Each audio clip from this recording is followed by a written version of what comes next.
असह्य ताते भितरे पशु पक्षी लगे खोली जलछत्र। आज हूँ ओडिया नववर्ष और महाविषुव संक्रांति बा पणा संक्रांति। एही दिन सूर्यदेव विषुव रेखारे अवस्थान करती। एही दिन ठारू ताते वृद्धि घटे, खरार प्रकोप भी बढ़ी थाए। आउ एही महाविषुव संक्रांति तथा पणा संक्रांति अवसर में ओडिशा मो परिवार कटक सिटी संयोजक रंजन कुमार विश्वाल नेतृत्व में हरिपुर दोलमुंडाई युवक संघ तरफ पशुपक्षी मानक कटक सहर प्रति छक छकरे पानी कुंड रखा जायछि।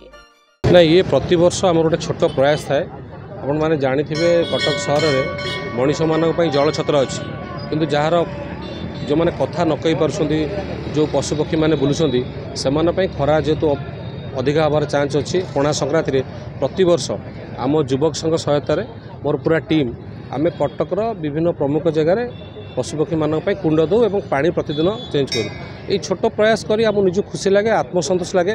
मुझे अनुरोध करी कटक सहर जो युवक संघ मैंने अच्छा क्लब अच्छी, विभिन्न ऑर्गेनाइजेशन अच्छी, से निज निज एरिया एभली छोट प्रयास नियंतु। आशा करी निश्चित रूपे ये समाज प्रति एक दिग्दर्शन हम, निजक आत्मसंतोष लगे। तेबे खरा दिन में मनुष्यों जलछत्र खोल बेले मुह खोली पारु नथिबा पशु पक्षी ये एक छोट प्रयास बोली कहिसेंती संघर सभापति रंजन कुमार विश्वाल। केवल सेतिकी नुह, कटक सहर में जो सबु स्वेच्छासेवी सामाजिक संगठन रही सेमाने एही भली प्रयास जारी रखिबाकू निवेदन करिसेंती। कटक सिद्धेश्वर आड़ंग रिपोर्ट, प्रतिदिन टीवी।